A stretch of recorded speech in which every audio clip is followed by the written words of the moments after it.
தமிழ்நாட்டில் முருகன் குறிஞ்சி நிலத்துக்குரிய கடவுளாக விளங்குவதை சேயோன் மேய மைவரை உலகு என்று தொல்காப்பியர் குறிப்பிட்டுள்ளார்.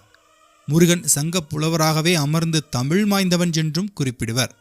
முருகனை குலதெய்வமாக கொண்ட வேடர் குலத்தில் தோன்றிய வால்மீகி முருகன் 6 முகங்களோடு சரவணத்தில் தோன்றி வளர்ந்த செய்திகளை உள்ளடக்கிய ஒரு படலத்தை தன் இராமாயணத்தில் பாடியுள்ளார். அத்துடன் அந்த படலத்திற்கு தனியே நூற்பயனும் கூறியுள்ளார்.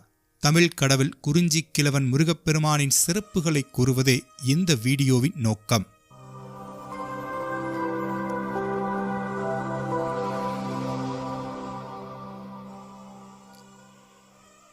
நக்கீரர் இயற்றிய திருமுருகாற்றுப்படையே 10 பாட்டு நூல்களில் முதல் பாட்டாக விளங்குகிறது. அதுவே சைவ திருமுறைகளிலும் இடம்பெற்ற சிறப்புடையது. முருகன் விழாவுக்கான பந்தக்கால் சிறப்பாக நடைபெற்ற செய்தியை மருதகளி ஆலமர்ச்செல்வன் அடிகால் மகன் விழா கால்கோல் என்று குறிப்பிடுகிறது. சேவலன் கொடியோன் காப்ப ஏமவைகள் எய்தின்றால் உலகு. இது குறுந்தொகையிலுள்ள கடவுள் வாழ்த்துச் செய்யுள். சேவற்கொடியை ஏந்தும் முருகப்பெருமான் காப்பதால் தான் இந்த உலகம் அன்றாடம் பாதுகாப்புடன் உள்ளது என்று இப்பாடல் முருகனை புகழ்கிறது. முருக வழிபாட்டு சின்னங்கள் சிந்து சமய நாகரிக காலத்திலேயே இருந்ததாக அகழ்வாராய்ச்சி வல்லுநர்கள் கூறுகின்றனர். முருகனுடைய திருமேனி என்பது உருவ வழிபாட்டிற்கு ஏற்ற முறையில் அமைக்கப்பட்டிருப்பினும் அவ்வுருவங்களில் அமைந்த நுட்பமான உண்மைகள் உணரத் தகுந்தவனாகும். 6 எனும் எண் முருகனோடு பெரிதும் தொடர்புடையதாக காணப்படுகிறது. 6 தீப்பொறிகளாக தோன்றியது. 6 பெண்களால் வளர்க்கப்பெற்று 6 புள்ளியாக இருக்கின்ற கார்த்திகை விண்மீன் அவருக்கு உரியது எனல் சரவணபவ எனும் 6 எழுத்து மந்திரம் அறுகோண வடிவமாக உள்ள எந்திரம் 6ஆம் நாளாகிய சஷ்டி நாள் 6 குணங்களுடைமை எனும் நிலையில் 6 எனும் எண் பெரிதும் போற்றப்படுவதைக் காணலாம். மந்திரங்களில் 8 எழுத்து மந்திரம் நாராயணனுக்கு உரியதாகும். 6 எழுத்து மந்திரம் முருகருக்குரியதாகும். 5 எழுத்து மந்திரம் சிவனுக்குரியதாகவும் விளங்குகின்றன. சரவணபவ என்பது 6 எழுத்து மந்திரமாக இக்காலத்தில் கொள்ளப்படினும் முருகாய நம எனும் மந்திரமே ஒரு காலகட்டத்தில் ஓதப்பட்டு வந்துள்ளமை கருத்தில் கொள்ளத்தக்கது. 6 எழுத்து மந்திரமே 6 முகங்களாக வடிவு கொள்வதற்கு காரணமாகவும் ஆகியிருக்கலாம்.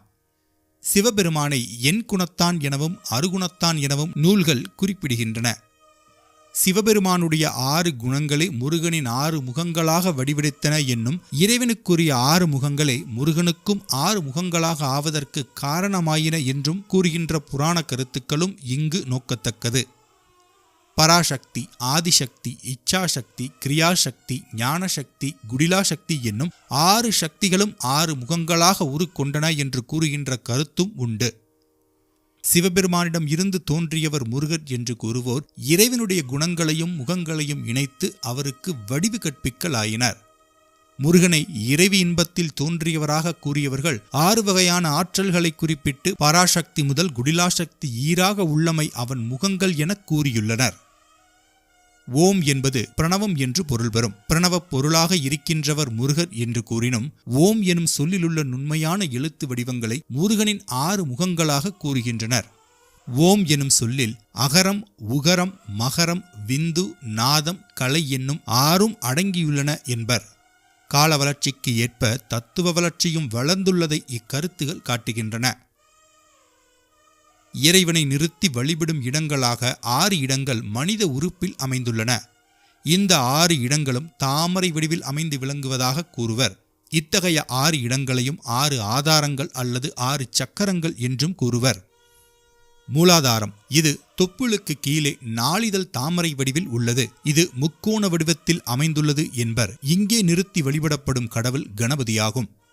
சுவாதிஷ்டானம் மூலாதாரத்திற்கு மேலே தொப்புளுக்கு கீழே அமைந்துள்ள இடம் சுவாதிஷ்டானம் எனப்படும். சதுர வடிவமாய் 6 இதழ் தாமரை வடிவில் அமைந்துள்ள இதற்கு பிரம்மன் அதிதெய்வம் என்பர்.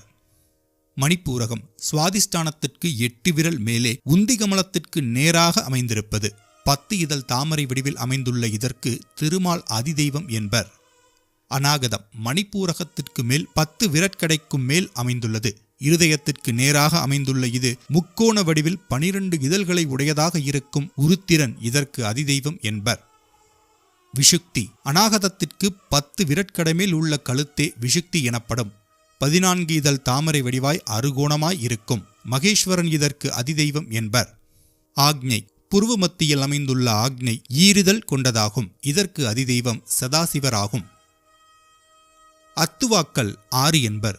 அத்துவா என்பது இறைவனுடைய வடிவங்கள் அமைந்துள்ள நிலையை குறிப்பதாகும்.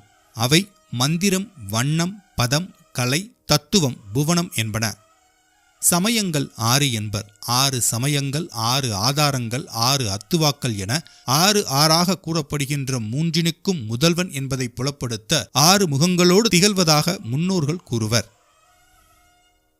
குருவும் கணபதியும் சிவபெருமானும் திருமாலும் இருசுடரும் சின்சித்தியும் முருகனுடைய 6 முகங்களாக உருவகிக்கப்பட்டுள்ள நிலையும் உள்ளது.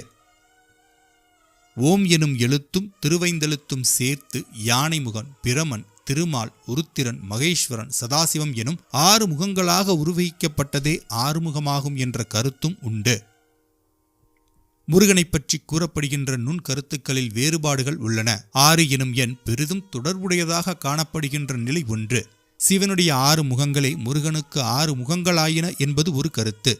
பராசக்தி முதலாக உள்ள சக்தி வேறுபாடுகள் 6 முகங்களாய் ஓம் எனும் பிரணவத்தினுடைய விளக்கமாக 6 முகங்கள் அமைந்தன. சமயங்கள் 6, அத்துவாக்கள் 6, ஆதாரங்கள் 6 என்பனவற்றின் தலைவன் பல்வேறு பெயர்களில் அமைந்த இறைவர்களையெல்லாம் ஓரிரு கொண்டு 6 முகங்களாயின. ஓம் எனும் பிரணவமும் திருவைந்தெழுத்தும் 6 முகங்களாயின என்று கூறப்படுகின்ற கருத்துக்களும் உள்ளது. இறை உணர்வு என்பது மக்களுடைய வாழ்வில் இயைந்துவிட்ட ஒன்று. நீண்ட நெடுங்காலத்திற்கு முன்பிருந்தே மக்கள் தெய்வ வழிபாட்டை மேற்கொண்டுள்ளனர்.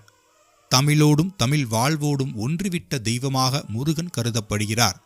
முருகு என்பதற்கு இளமை, அழகு, ஆற்றல் என்று பல்வேறு பொருள்கள் கூறப்படுகின்றன. சங்க காலத்திலேயே முருகனுக்கு தனி இலக்கியம் தோன்றியது என்று கூறினால் முருக வழிபாட்டின் தொன்மையை உணரலாம். நன்றி.